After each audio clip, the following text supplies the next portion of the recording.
karena makin kumat, malamnya saya nggak tahan, ya muntah-muntah, dan kemudian saya minta anak saya bawa kembali ke rumah sakit.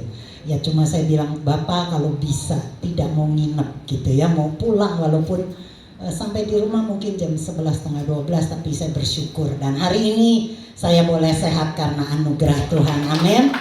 Iya saudara ya, jadi puji Tuhan lah, kemurahan Tuhan saudara ya.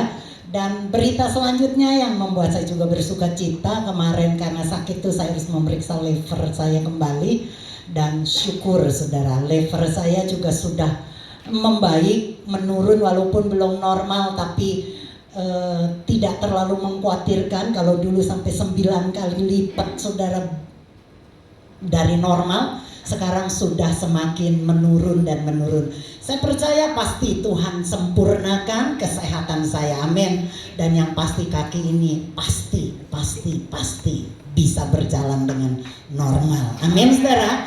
Ya sakitnya saya percaya juga makin berkurang dan pasti Tuhan sempurnakan. Karena bagi saya kalau dia menyembuhkan tidak separuh-separuh tapi sempurna, karena dia Bapa yang sempurna saudara, baik banget.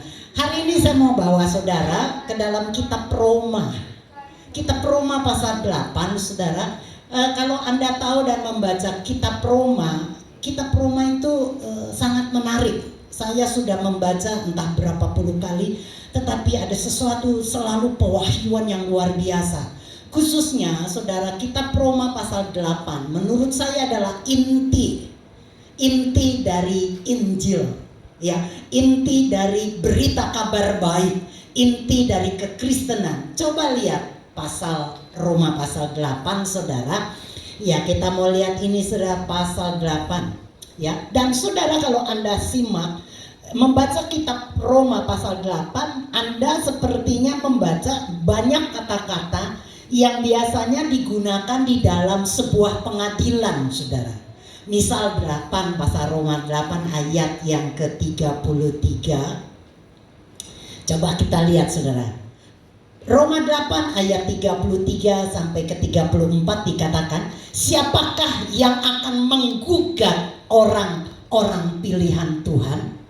Tuhan yang membenarkan mereka. Siapakah yang akan menghukum mereka? Perhatikan, ada kata menggugat saudara ya, dan menghukum.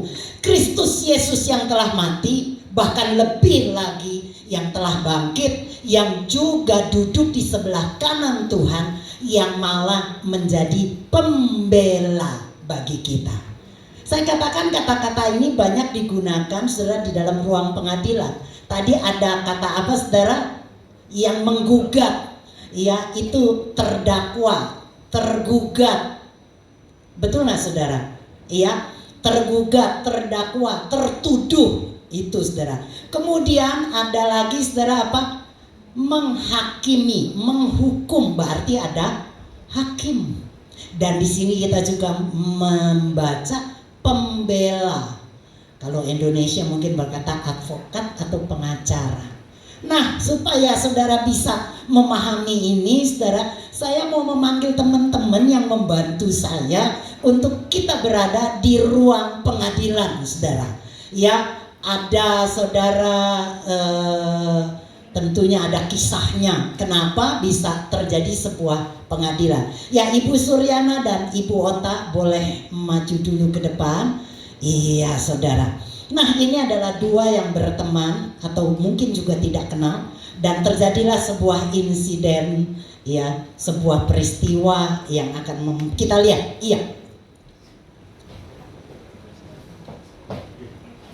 Iya, terjadi. Ada perampokan, pencurian, saudara. Wah, aduh.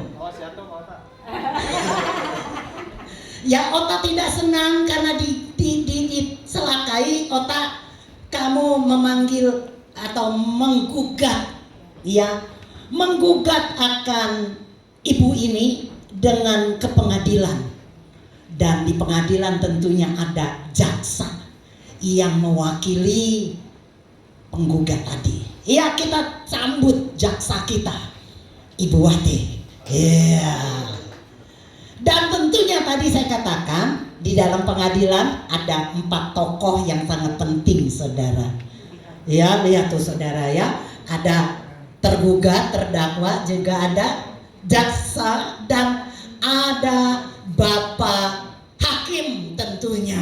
Bapak Hakim, Pak Prio. Kita beri tepuk tangan untuk Pak Prio. Ini teman-teman yang membantu saya untuk memudahkan kita mengerti jalan ceritanya. Ya, dan saya minta bantuan itu ruang sidangnya boleh benar-benar dibentuk di mimbar ini. Iya, ini jaksa boleh duduk di sini. Di situ biar kasih Bapak Hakim, dan di sana bangkunya untuk tergugat atau terdakwa. Iya, saudara. Baik. Iya. Hakim boleh duduk di sana biar ada. Ya. Munduran sedikit bangkunya. Iya. Dan Suryana, Ibu Sur tadi digugat karena dia mencuri, memukul, maka dia digugat di dalam sebuah pengadilan, diadili, dan seorang yang tergugat atau terdakwa pasti ditolong atau dibantu oleh yang namanya apa, saudara? Pembela atau pengacara. Bapak Ferdi yang akan membantu menjadi pengacara. Boleh silakan duduk dulu Pak Pembela. Nah, saudara lihat di dalam sidang ini, saudara, Bapak Hakim boleh duduk. Kita mulai sidang di dalam kerajaan Bak. Ya, diajukan gugatan kepada Ibu Sur yang telah memukul dan mencuri. Jaksa menuntut sebagai wakil daripada yang dirugikan, menuntut akan si tertuduh ini atau terdakwa. Paham, saudara? Dan terdakwa ini dibantu oleh pembela. Dan nanti keputusannya ditentukan oleh Bapak Hakim. Jadi saudara, dalam pengadilan ada 4 tokoh yang sangat penting. Yaitu apa, saudara? Yang digugat karena melakukan kejahatan, melakukan, saudara, ya, kesalahan, maka pasti digugat. Ada yang menggugatnya. Dan selalu, ya, walaupun dia tidak mampu membayar pembela, negara memberikan pembela, ada yang secara gratis, ada yang dibayar. Dan jaksa mewakili negara untuk menuntut, memenjarakan, ya, untuk menahan si terdakwa. Dan keputusannya pasti ada di tangan hakim. Nah, si terdakwa ini, saudara, ya, ibu ini tidak bisa diadili, tidak bisa dihukum apabila ada saksi, ada seseorang atau siapapun itu yang mengakui bahwa itu bukan salah ibu ini. Dia mau menanggung kesalahan ibu ini, dia berkata, saya yang menanggung, saya yang berbuat salah, ibu ini tidak bersalah. Dan pembela tentu tugasnya adalah membela supaya kliennya ini tidak ditahan, tidak dipenjara. Anda paham ini? Saudara, itulah hidupnya kita. Betapa banyak kita melakukan banyak kesalahan demi kesalahan. Mungkin tidak mencuri, memukul, saudara, seperti yang dikisahkan tadi. Tapi mungkin ada begitu banyak kesalahan dan dosa yang kita buat. Dan saudara, ada jaksa yang diwakili saudara dalam pengadilan itu yang adalah merupakan si jahat. Ya, kita tahu lawan kita siapa, saudara, si jahat itu? Iblis. Namanya dia adalah si pendakwa. Dia selalu mendakwa kita, kesalahan kita, dosa-dosa kita. Kita tidak layak, kita tidak bisa, kita tidak kudus. Tetapi jangan salah, saudara, dalam pengadilan yang juga ada di dalam surga ada tokoh yang namanya pembela. Siapa pembela kita, saudara? Tuhan Yesus. Amin. Dan saudara, pengadilan tidak bisa berjalan apabila, saudara, si terdakwa ini, saudara, ada yang diwakili, ada saksi yang berkata dia tidak bersalah, dan kemudian pembela melobi hakim. Ya, pembela lobi hakim, katakan dia tidak salah. Iya, tidak salah. Jaksa selalu menuntut, saudara. Jaksa selalu menyalahkan kita. Dan kemudian hakim mendengar ada banyak kesaksian yang membawa ibu ini dinyatakan tidak bersalah. Apalagi kalau ada seseorang yang siap menggantikan posisi dari si terdakwa. Seharusnya dia dipenjara, seharusnya dia ditahan, seharusnya dia mengalami kerugian, saudara. Tetapi ada orang yang mau menanggungnya, yang berkata dia tidak bersalah, saya yang bersalah, saya yang menanggungnya. Maka sidang tidak lagi boleh berjalan. Sidang tidak lagi bisa saudara menggugat, dan sidang saudara tidak lagi bisa menghukum apabila ada seseorang yang mau menanggung dosa dan kesalahan orang itu. Mengerti saat ini saudara? Dan kemudian hakim menyatakan tidak bersalah.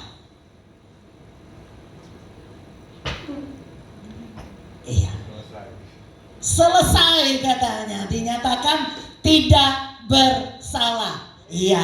Kemudian si terdakwa diberikan jubah kebenaran, jubah kekudusan, yang sebetulnya dia tidak layak dapatkan, saudara, karena dia melakukan kesalahan. Jelas dia melakukan dosa. Dia mencuri, dia mungkin saudara memukul, membunuh, macam-macam hal-hal yang dia lakukan. Tetapi saudara tidak bisa dituntut karena dia sudah dinyatakan tidak bersalah, karena ada seseorang yang mau menanggung dosanya. Muat gak sih? Dia diberikan jubah kebenaran yang menyatakan tidak bersalah. Amin. Dan Pak Hakim berkata, finish, selesai. Kita boleh tepuk tangan buat teman-teman kita. Terima kasih. Jaksa tidak suka, dia masih tetap menuduh, dia masih tetap mendakwa. Tapi apa yang dilihat, saudara? Ada yang dituduh. Pengadilan sudah selesai. Dia kebingungan, saudara. Biarin aja dia dia menyalahkan yang tidak ada. Masak aja, masak. Selesai. Kita beri tepuk tangan untuk teman-teman kita, saudara. Puji Tuhan. Nah, saudara, dikatakan tadi, saudara, Roma 8 tadi ayat 33, siapa yang menggugat kita? Tuhan. Gak mungkin, saudara. Karena Tuhan yang membenarkan kita.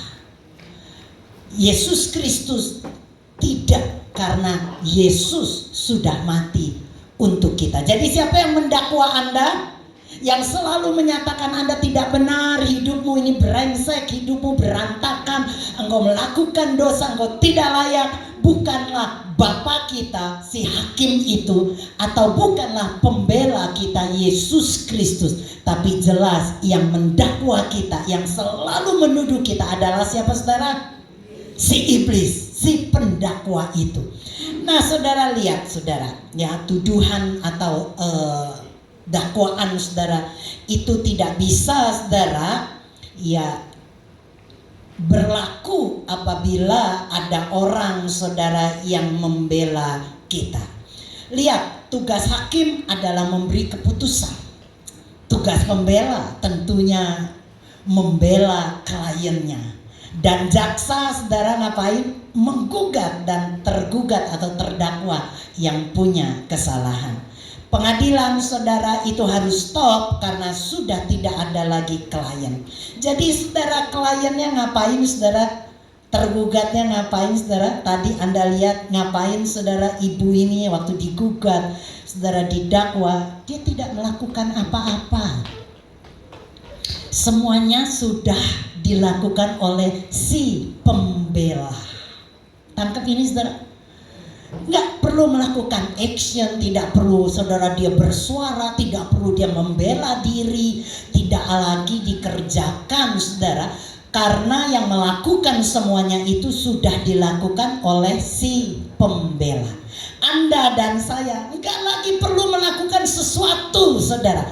Kita sudah dibela. Kita sudah benar, kita sudah dikuduskan, bukan karena pembelaan kita, tetapi itu karena kasih karunia, Pembela kita Yesus Kristus sudah memberikan kebenarannya, jubah kebenarannya, jubah kekudusannya, yang untuk kita yang jelas-jelas adalah orang berdosa, orang yang bersalah, tetapi dinyatakan tidak bersalah karena kasih karunia. Anda paham ini? Kemurahan Tuhanlah yang melayakkan Anda dan saya mempunyai jubah atau baju kebenaran, bukan karena perbuatan kita. Tidak ada yang bisa dilakukan oleh si terdakwa untuk membela dirinya. Jelas Anda dan saya ini manusia yang berdosa. Tidak ada satupun perbuatan kita yang akan kita bisa gunakan untuk membela diri kita. Pasti ada salahnya. Dan kesalahan, saudara, dosa upahnya maut. Maka untuk itu pembela akan berusaha untuk membela kliennya, membela Anda dan saya. Dan puji Tuhan, saudara, darah Yesus Kristus, pengorbanannya yang dia tanggung. Dia berkata, kamu tidak bersalah, aku yang tanggung kesalahan itu. Maka pengadilan ditutup dan hakim berkata, sudah selesai. Kenapa kita masih merasa tertuduh? Mengapa dalam hidup kita merasa selalu tidak layak? Mengapa kita merasa diri kita selalu nggak benar, saudara? Padahal pengadilan sudah selesai. Amin. Pembela kita sudah nyatakan kamu orang benar. Hakim berkata sudah selesai, bebas. Tetapi saudara, kita selalu merasa tertuduh karena ada si pendakwa, setan yang selalu menuduh dan selalu menuduh, yang selalu menuduh kita. Anda tangkap ini? Bapa kita tidak lagi menghukum dan menghakimi Anda. Kesalahan kita, dosa kita sudah selesai ditanggung oleh Yesus Kristus. Kita beri tepuk tangan untuk kemurahan Tuhan yang luar biasa, saudara. Ya, jadi saudara, masa lalu kita di mana kita sering merasa tidak layak, kita kadang-kadang merasa, aduh, gue bukan orang benar, saudara. Percayalah sama saya, bukan Bapa yang menghakimi dan menghukummu, bukan Yesus Kristus, tetapi jelas itu suara dakwaan dari si jahat itu. Apa yang kita kerjakan? Duduk saja, santai, karena Anda dan saya pasti dibela. Amin, saudara. Enggak ada yang perlu kita kerjakan. Kita percayakan hidup kita dalam pengadilan tadi kepada si pembela, saudara. Maka kita tidak lagi melakukan apa-apa. Dan kita, itulah hidup kita. Anda tidak perlu lagi mengerjakan keselamatan Anda dengan usaha Anda. Itu adalah pemberian dari Bapa kita, Yesus Kristus. Amin, saudara.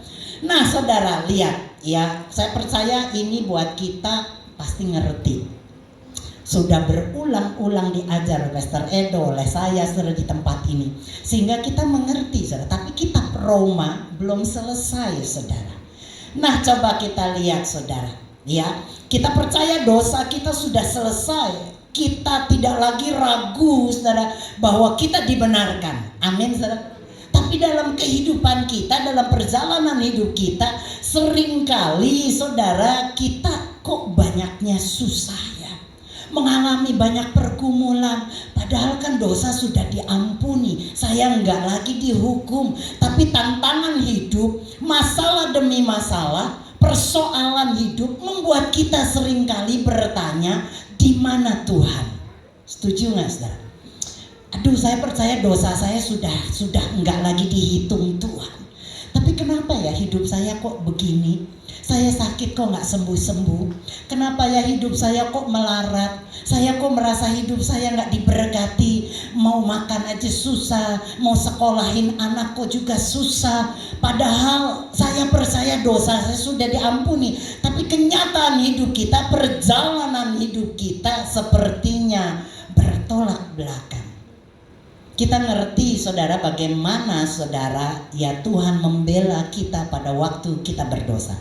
Contoh-contoh Paulus, saudara. Lihat, kita kenal tokoh Paulus. Dia orang baik atau orang jahat, saudara?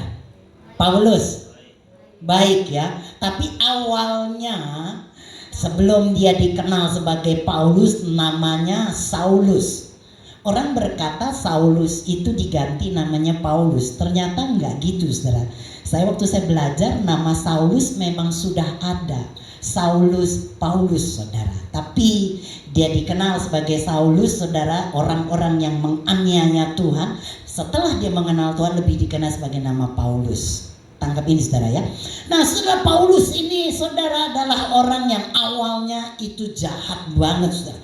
Orang dikejar, orang dibunuh. Pada waktu dia tahu orang-orang ini menerima Yesus, percaya Yesus Kristus, dikejar, dianiaya, disiksa, dibunuh di depan matanya tanpa berkedip. Dibunuh, buktinya Stefanus, saudara.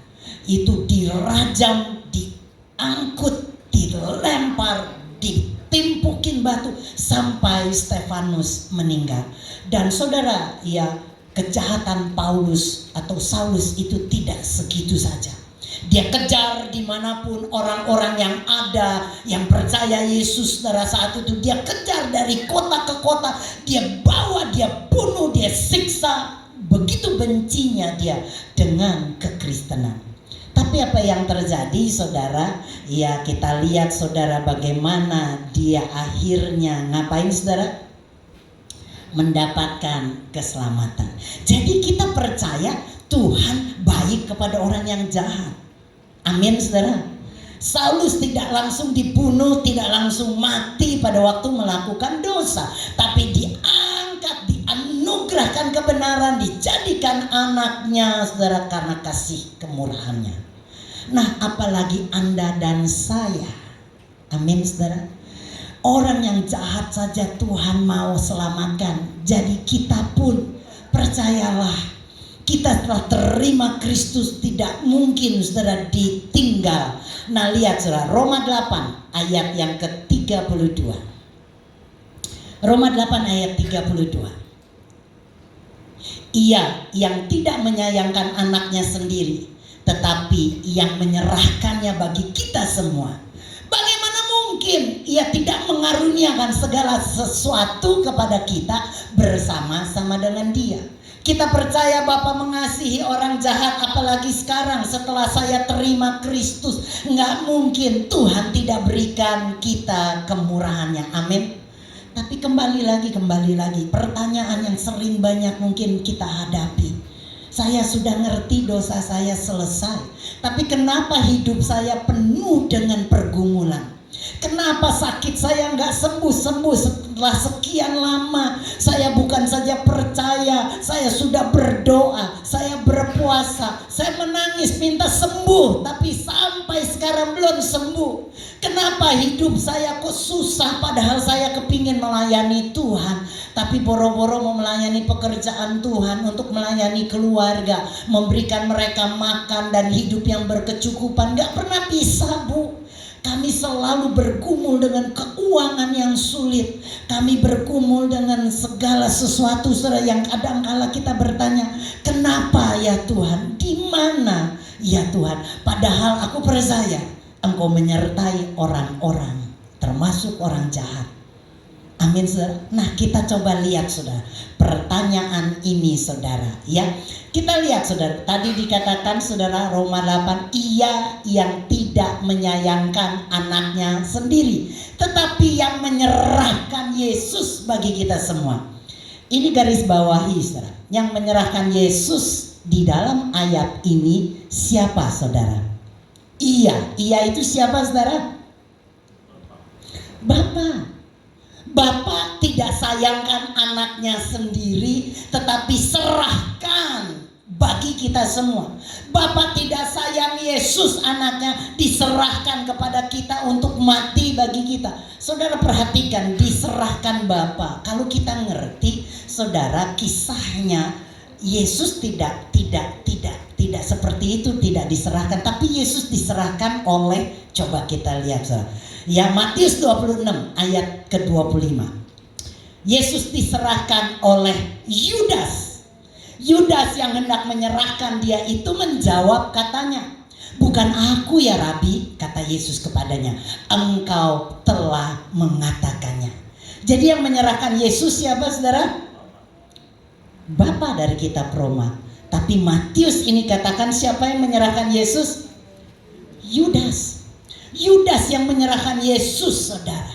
Iya, dia yang menyerahkan, dia yang menjual Yesus. Dan Yesus diserahkan bukan cuma oleh Yudas. Yang kedua, Yesus diserahkan, saudara lihat Markus pasal yang ke-15. Pagi benar, imam-imam kepala bersama tua-tua dan ahli-ahli Taurat dan seluruh mahkamah agama sudah bulat mufakatnya. Mereka membelenggu Yesus lalu membawanya dan menyerahkannya kepada Pilatus. Jadi Yesus diserahkan tadi yang pertama oleh siapa saudara? Yudas. Yang kedua oleh siapa ini kita baca? Siapa saudara? Imam. Baca saudara. Amin. Bu bingung bu. Tadi kok Roma Bapak ya bro ya. Tapi kita membaca Yesus diserahkan oleh Yudas. Yang menjualnya diserahkan untuk disalibkan. Yudas. Yang kedua, Yesus diserahkan oleh siapa saudara? Imam kepala, ahli Taurat bersama dengan tua-tua dan seluruh mahkamah agama. Merekalah yang menyerahkan Yesus saudara di dalam pengadilan. Dan tidak itu saja, yang ketiga Yesus diserahkan. Coba kita lihat Markus 15 ayat yang ke-15. Dan oleh karena Pilatus ingin memuaskan hati orang banyak itu, ia membebaskan Barabas bagi mereka. Tetapi Yesus disesahnya lalu diserahkannya untuk disalibkan. Jadi saudara, yang menyerahkan Yesus saudara, dari bacaan demi bacaan kita jelas Yesus diserahkan yang pertama oleh Yudas. Yang kedua, Yesus diserahkan oleh imam kepala, tua-tua, ahli Taurat. Amin. Yang ketiga diserahkan oleh siapa saudara? Pilatus saudara.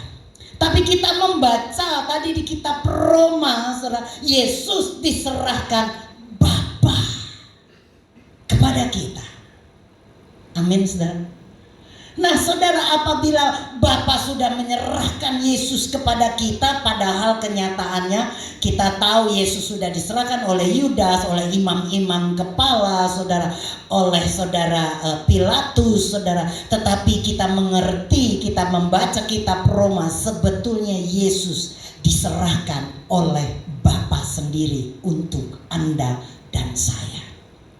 Nah saudara, ya dikatakan saudara, lihat Roma 8 ayat 33.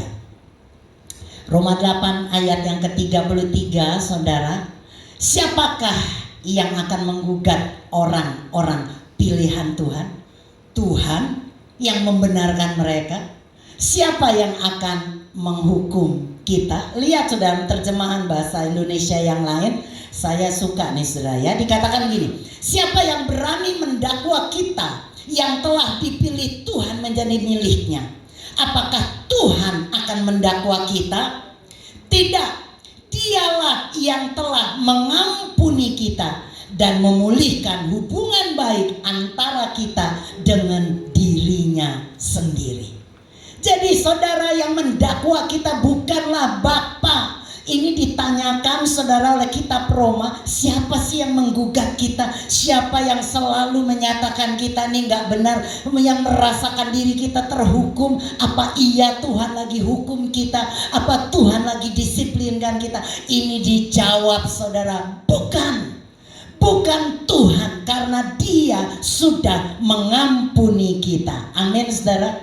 Kata mendakwa, kata kategoro saudara, artinya itu menjadi penggugat ya. Dan itu saudara dari kata kategoros, artinya iblis pendakwa. Namanya hasatan. Iblis itu namanya hasatan. Ya kalau dalam bahasa Inggris, apa saudara bahasa Inggris satan? Setan loh. Apa saudara? Apa tak? Devil saudara. Ya tetapi secara arti benernya itu adalah diabolos. Artinya saudara, dia selalu menyerang kita, menusuk kita dengan dakwaan. Saudara, kalau hari ini Anda selalu merasa diri Anda nggak layak, Anda selalu merasa dosa-dosa masa lalu menghantui Anda, sehingga hari ini Anda gagal, Anda ingat masa lalu dan berkata, iya ya, itu karena dulu sih gue punya salah. Aduh, kenapa ya rumah tangga gue gak bahagia. Oh, dulu sih punya dosa. Jadi membuat kita, saudara, merasakan tertekan. Kita selalu merasa diri kita gak benar, saudara. Saya mau katakan berkali-kali, Anda jangan pernah menuduh Bapa kita. Yang membuat kita tidak nyaman dan selalu mengingat akan dosa dan kesalahan kita itu adalah si pendakwa itu sendiri. Yaitu siapa, saudara? Setan. Kenapa saya berulang-ulang? Karena saya melihat ada begitu banyak orang Kristen walaupun sudah mengerti kan kasih karunia, tapi kadangkala apabila dia mengalami, saudara, banyak persoalan, banyak pencobaan, masalah, pergumulan, kadang-kadang dia bertanya, kenapa ya Tuhan? Di mana Tuhan? Pembelaan Tuhan bagaimana sih? Saya kan mau menghidupi keluarga, saya berusaha, saya bekerja keras agar istri, anak-anak saya bisa mendapatkan berkat. Tetapi kenapa hidup saya kok selalu gagal? Apakah saya punya dosa masa lalu yang belum Tuhan ampuni? Saudara, jangan pernah mau tuduhan itu ada dalam pikiranmu. Tadi pengadilan sudah katakan, hakim berkata sudah selesai. Selesai is selesai. Saudara, nggak ada lagi yang bisa menggugat kita, tidak ada lagi yang bisa menuduh kita, kecuali cuma satu yang namanya hasatan, yang kerjanya cuma memang menggugat dan terus menggugat, yang menuduh, mendakwa kita. Jangan pernah Anda mau kena tipu daya daripada si iblis. Amin. Jangan pernah Anda merasakan hidup Anda sekarang ini, saudara, karena kesalahannya dosa Anda. Satu waktu saya berjumpa dengan teman-teman lama, saudara, yang sudah mungkin 4-5 tahun gak ketemuan. Dan waktu dia memang mengikuti kisah hidup saya, dia bertanya kepada saya waktu berjumpa, Bu, satu pertanyaan yang terus menerus ada di benak saya. Pada waktu ibu didakwa, pada waktu ibu divonis kanker, ya, terus sampai sekarang masih mengalami sakit yang berkepanjangan. Ibu, bagaimana pandangan ibu terhadap Tuhan? Pernah gak ada merasa ditinggalkan Tuhan? Pernah gak merasa mungkin ibu terjadi sakit itu karena dosa-dosa kesalahan ibu? Saya dengan tegas berkata, tidak pernah saya merasa saya bersalah. Amin. Enak banget, saudara. Saya berkata, kok bisa begitu yakin? Teman saya berkata, kok bisa begitu yakin? Karena saya mengerti kitab Roma pasal 8 ini. Saya dulunya mungkin adalah orang yang berdosa, orang yang bersalah, yang dimasukkan ke dalam pengadilan dan kemudian dituduh, didakwa. Tetapi saya punya pembela, Yesus Kristus, yang tidak akan pernah, saudara, capek membela saya, mendekati hakim yang berkata dia tidak bersalah. Itu membuat saya menghadapi sakit penyakit, menghadapi hidup ini, gak pernah saya berkata Tuhanlah yang jadi biang keladinya, nggak pernah, saudara. Dan saya berkata kepada teman saya itu, saya sejujur-jujurnya berkata dari hati saya yang paling dalam. Nggak pernah, saudara, dalam kesakitan saya, dalam sakitnya, saudara, yang paling nggak tahan sampai hari ini kan di kaki, saudara. Anda lihat saya masih bisa berdiri, berjalan, saudara. Ya, padahal kadang-kadang Pak Riki berkata, udah sehat, dia bisa lari. Dia nggak tahu, saudara, betapa kaki ini menyiksa saya non-stop 24 jam, 7 hari dalam seminggu, 30 hari dalam 1 bulan, bahkan ini 1 tahun, saudara. Iya, 360 hari saya mengalami sakit yang luar biasa. Tapi orang melihatnya, kelihatannya saya sehat, saudara. Tapi tahukah Anda, itu gigitan seperti digigit anjing, saudara. Di mana saya berjalan, di mana saya berlari, itu gigitan anjing, nggak pernah mau melepaskan. Sakit banget, saudara. Itu tajam sakit, adalah. Tapi saya berkata, Tuhan, Engkau baik. Amin. Nggak pernah, saudara, dalam ucapan saya berkata, Tuhan, kenapa kau jahat banget? Tuhan izinin saya sakit ya. Tidak ada kata izin dari Tuhan untuk saya sakit. Amin. Jangan pernah saudara merekayasa bahwa Tuhanlah yang memberikan penyakit, Tuhanlah yang memberikan izin kita sakit. Saya berkata, boro-boro Tuhan beri izin, tidak akan pernah Dia memberi izin orang atau setan untuk menyakiti anaknya. Katakan amin. Anda harus punya keyakinan yang kokoh seperti ini, sehingga walaupun kita lagi sakit, walaupun kita lagi mengalami penderitaan, Anda tidak digoyahkan dari iman Anda apabila Anda mengerti akan sidang pengadilan di dalam surga. Itu tadi adalah seperti pengadilan yang ada di dalam kerajaan Bapa. Anda sudah mendapatkan jubah kebenaran.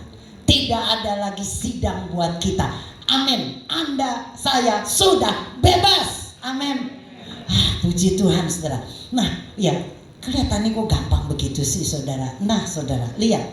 Paulus, saudara, kita membaca kitab Roma dari pasal 8. Bagaimana dikisahkan kita sudah dibenarkan. Tapi tiba-tiba Roma 8 saudara ayat 31 itu pembicaraan Paulus berubah. Coba lihat Roma 8 saudara. Ya, ayat yang ke-31 saudara sampai ke-37. Di dalam semua penderitaan kita, masalah kita, problem kita, kesakitan kita, apapun saudara, ya waktu kita bertanya apa iya Tuhan izinkan, coba lihat ayat ini yang saya percaya akan membuat kita teguh. Ya, lihat saudara, Roma 8 ayat 31 mungkin dari bahasa terjemahan lain saudara, ya Koko Ahau yang dari TSI. Saya senang banget ini saudara, ya dikatakan, lihat nih Roma 8 ayat 31. Jadi apa tanggapan kita tentang semuanya itu? Apa tanggapan Anda tentang penderitaan Anda? Apa tanggapan Anda tentang masalah Anda? Ditanya saudara. Lihat, kalau Tuhan berpihak kepada kita, semua yang memusuhi kita tidak akan bisa mengalahkan kita. Apabila hakim ya yang sudah dekat dengan pembelanya, yang sudah dibicarakan pembelanya, dan hakim sudah nyatakan bebas, tidak bersalah, siapa yang bisa menggugat kita? Siapa yang bisa memusuhi kita? Kalau Tuhan berpihak kita, tidak akan ada yang bisa mengalahkan kita. Amin. Buktinya apa, Bu? Lihat, yang menjadi bukti akan hal itu adalah bahwa Tuhan tidak menyayangkan anaknya sendiri supaya tidak mengalami penderitaan, tapi Tuhan sendiri menyerahkannya untuk dikorbankan demi menyelamatkan kita. Amin. Kalau begitu, tentulah Dia akan tetap berbaik hati kepada kita dan memberikan semua hal yang lain yang sudah dijanjikannya kepada kita. Amin.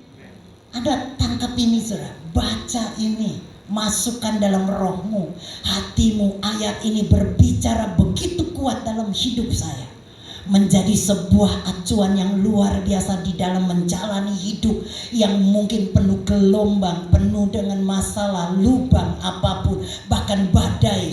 Waktu kita tahu Tuhan berpihak kepada kita, musuh kita tidak akan pernah bisa mengalahkan kita. Amin. Buktinya apa? Di Alkitab jelas dikatakan buktinya Dia tidak menyayangkan anaknya sendiri, tetapi diserahkan. Padahal kita tahu Yesus diserahkan oleh Yudas ahli Taurat, oleh Pilatus, tapi bukan. Ternyata Yesus diserahkan oleh Bapa sendiri untuk Anda. Lihat saudara, ya, dikorbankan untuk nyelamatin kita. Kalau begitu, tentu Dia akan tetap berbuat baik kepada kita dan memberikan hal-hal lain yang telah dijanjikan kepada kita. Apa yang Tuhan janjikan kepadamu? Janji kepada Pak Bekti, kepada Pak Taufik Ismi, kepada Uli, Bu Susi, kepada Sarah, Pak Beni. Apa yang Tuhan janjikan kepada Anda?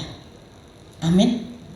Kalau saja dia tidak sayangkan anaknya diberikan buat dosa kita. Sekarang masa waktu kita punya keinginan, kita mau bekerja baik, saya ingin supaya bisa mencukupi keluarga, itu baik atau jahat, saudara?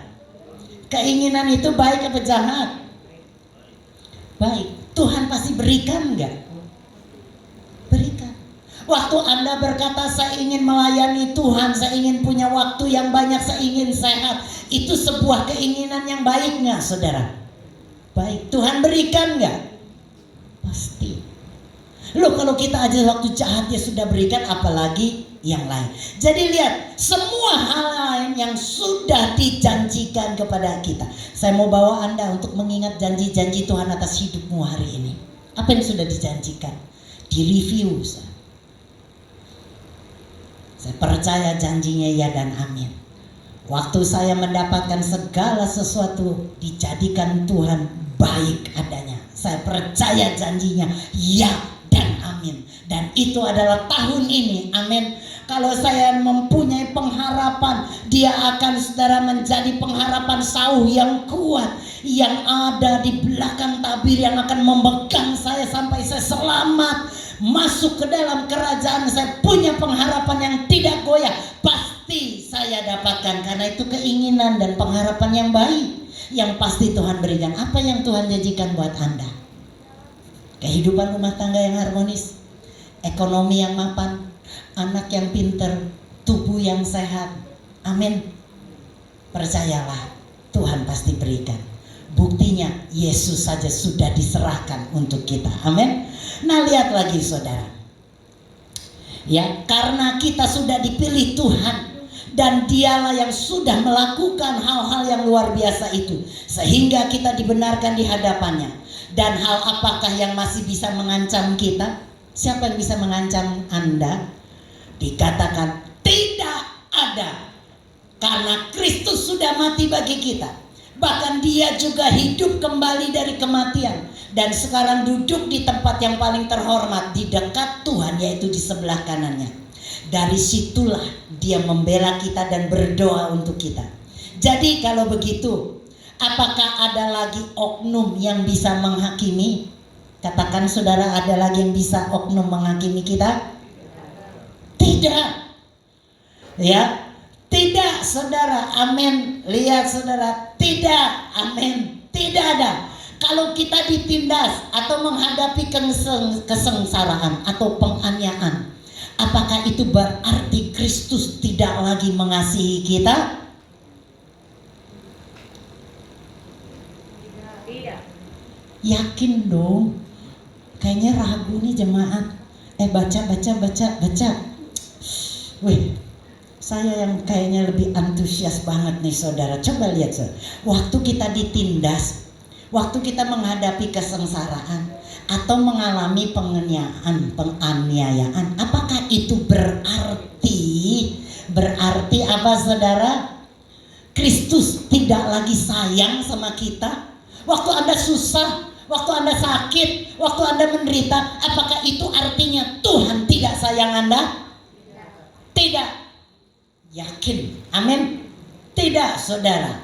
Ya, terus kalau yang memusuhi, kalau kita dilarang membeli makanan dan pakaian, bahkan dibunuh.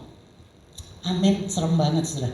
Ya, Anda nggak bisa belanja, Anda nggak bisa beli makanan, Anda nggak bisa beli pakaian, bahkan dibunuh karena kita Kristen, karena kita pengikut Kristus. Apakah itu berarti Kristus tidak lagi mengasihi kita?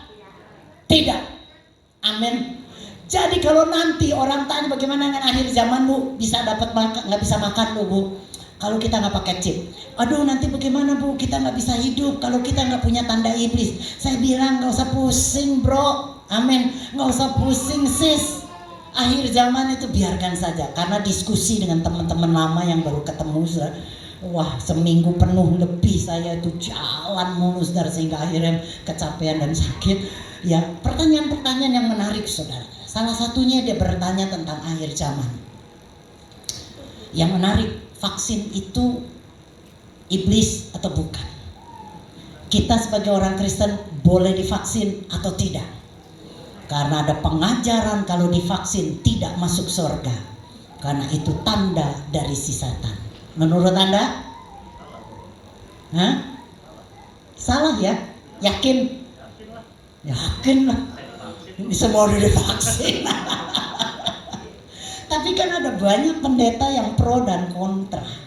Saya berkata saya tidak mau pusingin hal itu. Saya berpegang pada kitab Roma yang jelas mengatakan apabila ya kita menjadi warga negara yang baik, tunduk kepada pemerintah yang ada di atasmu. Saya bilang sama mereka, kamu tinggal di mana? Indonesia. Siapa presidenmu? Pak Jokowi. Dia memerintahkan warganya untuk apa? Dalam mengalami pandemi ini, vaksin.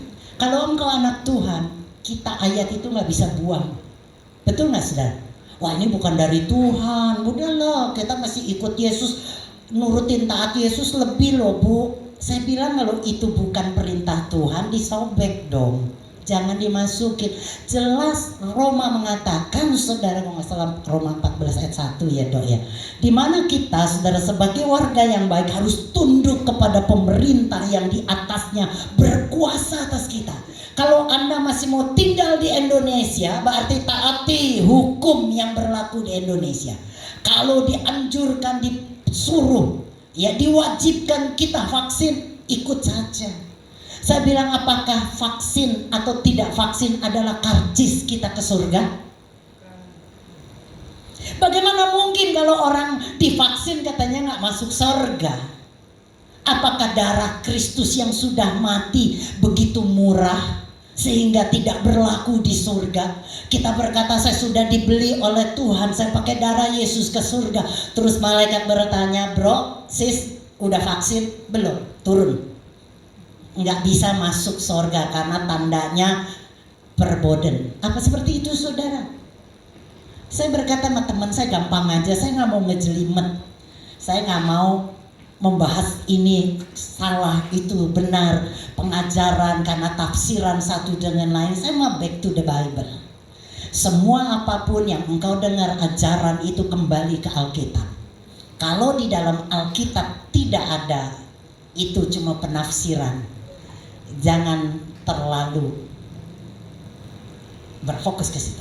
Tapi kalau itu ayat kita ikuti, karena itu kita percaya firman Tuhan adalah perkataan Tuhan. Amin. Anda percaya Alkitab Anda adalah firman perkataan Tuhan? Dari apa yang ditulis dalam Alkitab itu adalah perkataan Tuhan. Amin. Alkitab bukan cuma sekedar keren-keren tanda Kristen, di dalamnya ada perkataan Tuhan. Jadi saya bilang gampang saja, udah nggak usah pusingin, ya mau diapain gak, udahlah. Ya saya memang belum booster saudara. Satu waktu saya masuk ke mall, biasanya gampang masuk, kali itu nggak bisa masuk. Udah pakai peduli, dilarang. Saya ngotot, dasar ini ya, ngotot sudah. Pak, bagaimana saya nggak boleh masuk? Orang saya punya vaksin, saya ada lindung peduli. Bu, ibu itu orange. Hah? Apaan orange? Orange. Lihat bu, dikasih petunjuk saudara, kalau merah jelas nggak boleh. Kalau orange diwaspadai atau dilarang, kalau yang hijau baru masuk. Pernah nggak Anda sadar itu? Pernah ya? Nah saya orange, jadi ketahuan saya belum booster. Ya, canggih ya. Enggak perlu lagi kita bisa berkelit dan bohong saudara. Udah jelas waktu kita check in kelihatan orange. Ibu belum booster, jadi belum boleh. Ketentuannya masuk ke mall itu harus booster. Lah saya kan bukan nggak mau saudara booster, tetapi waktu itu saya lagi di kemo, tentunya tidak boleh saudara dicampur dengan obat vaksin saudara booster, jadi nggak boleh. Dokter juga berkata nggak usah ya. Beberapa teman saya yang menderita penyakit kanker saya dapati juga, mereka berkata jauh jangan di booster karena lo penderita CA. Jadi mesti tanya banget, lu minta izin aja sama dokter, surat keterangan kalau lu belum boleh di booster. Tangkap itu saudara. Saya bukan tidak mengikuti, tapi saya berkata susah. Nah saya berkata ke teman saya, Kita mendapatkan keuntungan fasilitas waktu kita mentaati pemerintah kita. Amin, saudara. Nggak peduli siapapun yang memimpin kita, saya nggak mau terlalu pusing, saudara. Ada yang ini, ada yang itu, kontra pro, wah ini, puyenglah saudara. Bagi saya semuanya benar, udah titik. Amin. Ya saudara, tapi saya menikmati fasilitas. Buktinya Anda yang bisa, saudara menikmati, Anda bisa masuk ke mall. Amin. Kalau nggak ada itu, bisa nggak Anda masuk? Yang lebih parah lagi, kalau Anda mau pergi ya plane, Anda akan ditanya, sudah booster? Bukan lagi ditanya vaksin, sudah booster? Anda kalau belum, tidak bisa naik kapal terbang.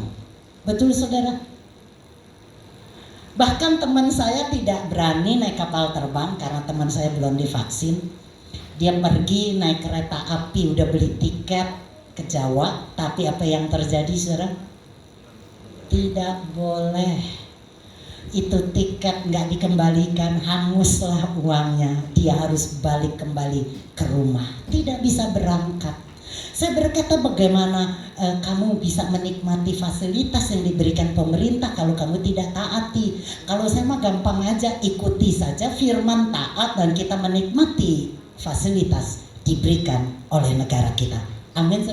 Ngapain pusing? Anda percaya vaksin tiket surga? Kalau seperti itu, darah Yesus sangat tiket kita ke surga apa saudara? Betul sekali, amin. Nah lihat, jadi kalau sampai kita nggak bisa makan, nggak bisa beli pakaian, bahkan dibunuh karena Anda Kristen, Anda bukan berarti Tuhan tidak sayang Anda. Bukan berarti Tuhan lagi marah sama Anda. Bukan berarti kita masuk neraka, amin. Jelas kita Roma berkatakan, apakah itu berarti Kristus tidak lagi mengasihi kita? Jawab saudara, tidak. Saya orang yang disayang Tuhan. Saya ada orang yang dikasihi Tuhan. Amin saudara. Jadi saudara, tidak ada satupun yang bisa membuat kita dipisahkan. Lihat lagi ayat selanjutnya. Karena memang hal itu masih tetap terjadi kepada kita. Seperti tertulis dalam kitab suci, demi Engkau Tuhan kami berada dalam maut tiap-tiap hari, dan kami diperlakukan seperti domba yang mau dipotong. Tapi dalam semua hal kita mendapat kemenangan yang sempurna melalui Kristus yang sudah menyatakan kasih-Nya yang luar biasa kepada kita. Karena saya yakin bahwa semua yang memusuhi kita tidak bisa menghentikan kasih-Nya kepada kita, baik yang menyakiti kita selama masih hidup. Amin. Dan terus lagi kok ya, dalam semua hal kita mendapat kemenangan sempurna melalui Kristus Yesus yang sudah menyatakan kasih-Nya yang luar biasa kepada kita. Terus ya kok belum diketik. Ya saya baca di Alkitab saya saja saudara. Ya saya ulang nih saudara, karena ini luar biasa. Karena saya yakin bahwa semua yang memusuhi kita tidak bisa menghentikan kasih-Nya kepada kita, baik yang menyakiti kita selama masih hidup maupun yang membunuh kita, baik para malaikat maupun semua roh jahat, tidak mampu mencegah Tuhan supaya tidak mengasihi kita lagi. Dan kita tidak perlu takut lagi terhadap tuduhan atau ancaman, baik tuduhan atau ancaman pada zaman sekarang maupun yang akan datang, atau dari semua penguasa gelap. Karena semua ciptaan Tuhan, baik kuasa yang ada di langit yang paling tinggi maupun di bagian bumi yang paling rendah, tidak ada yang bisa menghentikan kasih Tuhan kepada kita, yaitu kasih yang kita dapat karena kita sudah bersatu dengan Tuhan kita Kristus Yesus. Amin. Wow, saudara lihat, saudara, dikatakan tidak ada yang bisa memisahkan kita dari kasih-Nya. Baik para malaikat, baik saudara dari penguasa yang ada di langit yang paling tinggi, maupun penguasa yang ada di dalam kegelapan yang paling dalam, atau manusia-manusia yang ada di sekitar kita, yang mungkin bisa membunuh tubuh kita, fisik kita, kita mati. Tapi itu tidak bisa menghentikan kasih-Nya kepada Anda dan saya. Amin. Kasih-Nya yang luar biasa tidak bisa dihentikan, bahkan oleh dosa sekalipun tidak akan pernah bisa menghentikan kasih-Nya kepada kita. Amin. Di mana dosa bertambah, disitulah kasih karunia bertambah lebih lagi. Artinya dosa tidak bisa menghentikan kasih Bapa kepada Anda, tidak bisa membuat Dia membenci Anda, tidak bisa memisahkan kita dari kasih-Nya yang luar biasa. Katakan amin. Jadi walaupun kita mungkin menderita hari ini, kita mengalami sakit, kita mengalami penganiayaan, kita mungkin mengalami siksaan, bahkan mungkin kita tidak bisa makan, kita tidak bisa membeli, kita tidak lagi menikmati apa yang ada di dunia ini, bahkan mungkin kita dibunuh. Itu tidak berarti Dia tidak sayang Anda. Dia tetap sayang Anda sampai selama-lamanya. Saudara lihat kitab Roma 8 ayat 1, ini ayat terakhir. Kalau nggak, saya nggak mau berhenti nih saudara. Hati saya begitu meluap dengan kasih-Nya. Kalau Anda sadar betapa kitab Roma pasal 8 ayat pertama, demikianlah sekarang tidak ada penghukuman bagi kita yang ada di dalam Kristus Yesus. Tidak ada lagi penghakiman, tidak ada lagi penghukuman, tidak ada. Katakan amin, saudara. Dimulai dari sebuah pernyataan dari inti Injil, Anda dan saya tidak lagi dihukum Tuhan. Kita sudah bebas, kita sudah free, kita dinyatakan tidak bersalah. Tapi lihat kitab Roma pasal 8, sebuah perjalanan kekristenan. Waktu kita mengalami penderitaan dan sebagainya, ditutup kitab Roma 8 ayat ke-39. Lihat saudara. Atau kuasa-kuasa baik yang di atas maupun yang di bawah, ataupun sesuatu makhluk lain, tidak akan dapat memisahkan kita dari kasih Tuhan yang ada di dalam Kristus Yesus. Kitab Roma 8 ayat 1 dimulai, tidak ada lagi penghukuman. Amin. Ditutup saudara di ayat yang terakhir dari kitab Roma, kasih-Nya tidak ada yang bisa pisahkan. Artinya saudara, ya, kasih Bapa itu sempurna dan kekal. Tidak ada yang bisa memisahkan kita dari Bapa. Tidak ada lagi penghukuman, tidak ada lagi yang bisa memisahkan kita dari Bapa. Tidak ada lagi penghukuman, tidak ada lagi yang bisa memisahkan kita dari Bapa. Amin. Katakan, tidak ada lagi penghukuman. Tidak ada lagi yang bisa memisahkan kita dari kasih Bapa. Jadi apapun penderitaan Anda hari ini, dengar. Itu tidak pernah bisa memisahkan kasih-Nya kepada kita. Mungkin Anda harus menangis dalam hidup ini. Dikatakan ayat tadi, karena Anda masih hidup di bumi ini dan harus mengalami itu, di mana ada bahaya-bahaya maut yang akan mengintai. Ya, Anda juga akan alami itu. Orang dunia alami, Anda juga alami itu. Orang dunia sakit, Anda mungkin juga sakit, Anda alami itu. Orang dunia saudara susah cari makan, mungkin Anda juga alami itu. Tapi itu tidak berarti Tuhan lagi marah pada Anda, karena tidak ada lagi penghakiman dan penghukuman bagi kita. Bahkan Dia tetap mengasihi kita di lembah sekalipun, dalam alam maut sekalipun, yang gelap sekalipun, Dia tetap mengasihi kita. Tidak ada yang bisa pisahkan kita. Anda punya kekuatan teguh dalam kitab Roma ini. Saya percaya saudara, kita akan jalan dalam keyakinan yang kokoh. Apapun yang terjadi, saya berkata, kasih-Nya tetap dalam hidup saya. Tidak akan pernah saya bergoyang dan yakin sungguh, karena saya mengerti inti kekristenan. Amin. Saya berharap Anda paham ini. Saya rasanya belum puas, pengen terus saudara, karena saya ingin Anda tuh benar-benar seperti saya, punya spirit semangat yang luar biasa. Waktu kita tahu kebenaran inti dari Injil ini, betapa tidak ada lagi penghakiman dan tidak ada kesulitan apapun di dunia ini yang bisa memisahkan kita dari Bapa. Dia pegang tangan Anda dan tidak ada yang bisa merebutnya, siapapun itu, termasuk malaikat-malaikat kuasa gelap sekalipun tidak akan pernah bisa memisahkan Bapa kepada kita. Amin. Anda bangga punya Bapa seperti itu. Anda bersyukur betapa Tuhan mengasihi Anda dengan luar biasa. Kalau Anda pahami ini, saya percaya penderitaan yang kita alami seperti ini hari ini tidak akan pernah membuat kita mundur dari Dia. Karena Dia begitu luar biasa kasihnya kepada kita. Tutup Alkitab Anda. Saya berdoa agar Anda paham. Jadi jangan pernah salah sangka kepada Tuhan kita. Tidak pernah Dia mendatangkan penderitaan. Boro-boro Dia mendatangkan penderitaan. Mengizinkan saja tidak pernah. Saya percaya karena Dia begitu baik. Dia Bapa yang baik. Tidak akan pernah dibiarkan kita menderita seorang diri. Dia ada bersama kita. Amin saudara.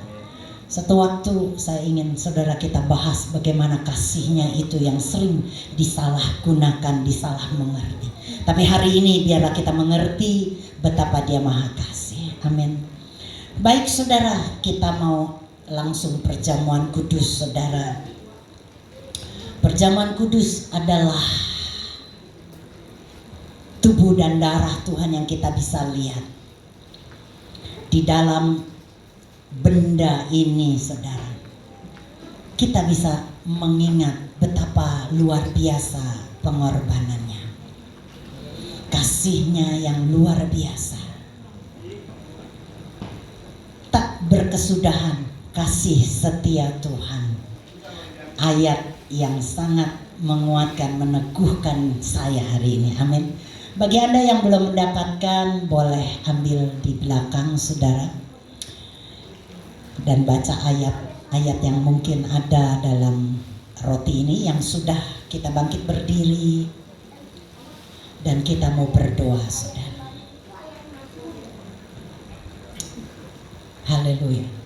Dalam keterbatasan saya sebagai manusia, keterbatasan saya dalam berkata-kata, keterbatasan saya dalam mengajar Anda sebuah kebenaran, saya berdoa biar Roh Kudus mengajar Anda, menenggelamkan Anda di dalam kitab Roma pasal 8 di begitu dalam, deeper, sehingga Anda akan tahu betapa engkau bernilai sangat mahal bagi Dia. Bapa, inilah tubuh dan darah-Mu yang kami pegang. Kami percaya ini bukan sekedar roti dan anggur, tapi ini adalah mengenang akan kebaikan-Mu yang begitu luar biasa. Terima kasih kalau Engkau sudah mati gantikan diri kami. Betapa luar biasanya Bapa. Kami percaya kami akan makan roti ini dan kami akan mendapatkan kesehatan, kesembuhan, kedamaian. Di dalam nama Yesus, mari kita makan saudara dengan iman. Haleluya.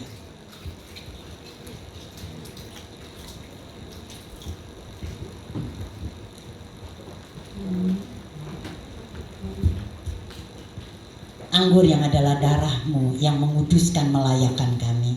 Bukan perbuatan kami, melainkan semata-mata kasih karunia. Di dalam nama Yesus kami akan minum. Haleluya. Amin. Mari kita minum. Terima kasih Bapa. Di dalam satu nama, yaitu nama Tuhan Yesus Kristus, kami mengucap syukur. Haleluya. Yang percaya mari katakan. Amin. Duduk, silahkan duduk saudara.